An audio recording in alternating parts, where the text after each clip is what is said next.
Wisconsin was set to hold its elections on April 7th, tomorrow. And it turned out that the Democratic governor, Tony Evers, decided to call an executive order in order to postpone the elections for obvious reasons. People are supposed to be staying home. The idea of doing in-person voting is incredibly dangerous. And I want to be clear about something. Initially, there was some indication that Governor Evers, as a Democrat, was still in favor of holding these elections in the middle of this pandemic. But it's actually become more and more clear that the Republican lawmakers in the state are the ones who have been pushing for, very aggressively pushing for, the elections to continue. So he decided, you know what? No, I'm going to pull an executive order here. This is unsafe. I need to look out for the safety of our constituents.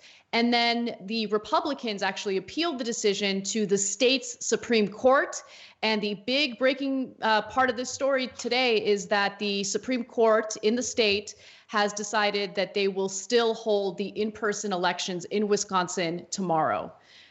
Basically, risking the lives of people who end up voting in person. But let's keep it real. Many are going to be disenfranchised. They're not going to want to show up. They're not going to want to risk contracting a lethal virus in order to cast ballots.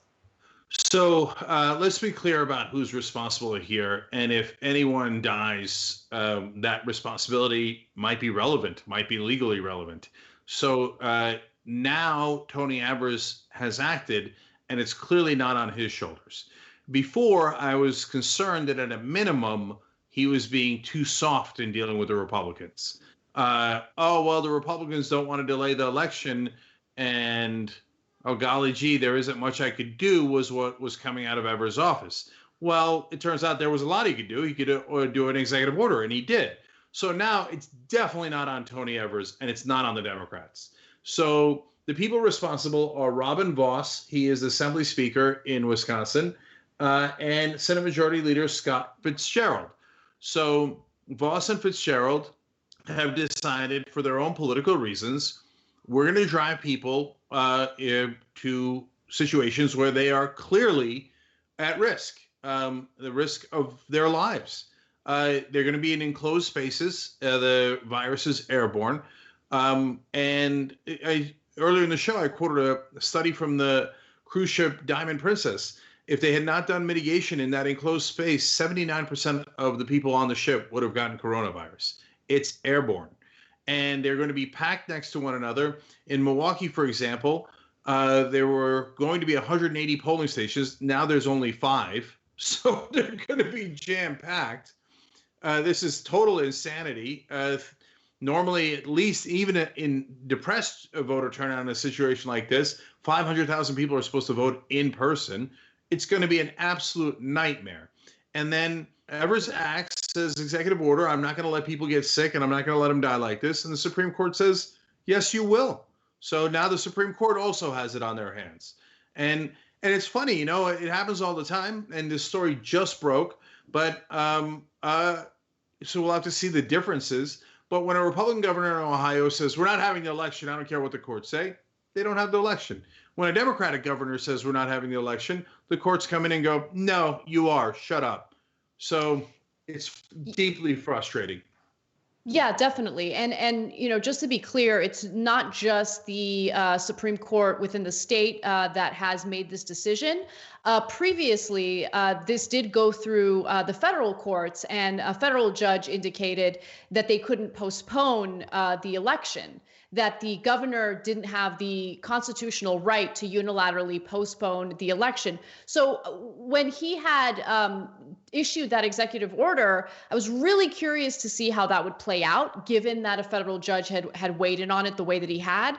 But this is complete and utter insanity. And understand the reason why Republicans are so desperate to hold this vote is because they are dealing with a liberal challenger to one judge in the state Supreme Court.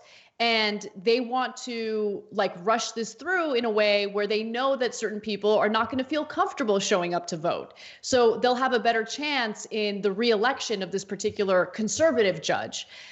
That's my speculation. That's my read of what's going on. Speculation. No, it's definite. No, there's no question about it. that there's two main things that the Republicans care about in this election. One is that Supreme Court seat, and in that court seat also affects, and the reason why they care so much about it in particular is because they're planning to do voter suppression for the 2020 election in Wisconsin. And so if they don't have that seat, it'll be much harder to do voter suppression. They want to get rid of a bunch of voters that they think are more likely to vote Democratic. And if they've packed the court with right-wingers, as they currently have, they think it'll be easy to do voter suppression and win our elections, but really, really importantly, also the presidential election, where Wisconsin is going to be super close. So the entire Republican Party is pressuring Wisconsin Republicans. Make sure you have that vote. We don't care who dies, because it's our job to make sure as little people as vote as possible. This is perfect. Now we're going to have voter suppression on a mass level where people are afraid to show up because they might lose their lives. They're like, that's perfect. And then it allows us to keep the court seat, which allows us to systematically do voter suppression. And the second thing that the Republicans are concerned about here is Democrats say, all right, but for God's sake, let's at least do mail-in ballots for a longer period of time so less people have to show up in person. I mean, at a bare minimum, that is mitigation, right? Some level of mitigation. And the Republicans say, hell no, no way. Less mail-in ballots, because then more people vote. We don't want more people voting. If more people vote, Republicans are unpopular. We have no chance of winning. The only way we win is suppressing votes and making sure we demonize certain groups of people and drive out our base. So they're absolutely brazen in this case. And the reality is this: if anyone dies because they contracted coronavirus voting in Wisconsin, I think Speaker Voss and Senator Fitzgerald should be arrested. I'm not kidding. I'm not exaggerating. I don't think it's hyperbole. You made them go to the polls. Everyone at this late date. We're in April. Are you kidding me? You don't know the dangers of coronavirus? Don't pull a Brian Kemp later and be like, well, nobody knew that people who are asymptomatic could spread the disease. Oh my God, did you know it was airborne? Yes. Watch this video. In hindsight, you'll see. We knew. We all knew. We all knew 100%.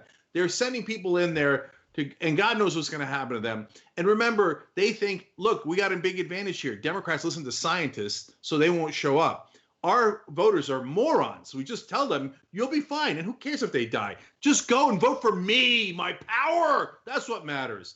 If people die, they should be arrested. Thanks for watching The Young Turks. Really appreciate it. Another way to show support is through YouTube memberships.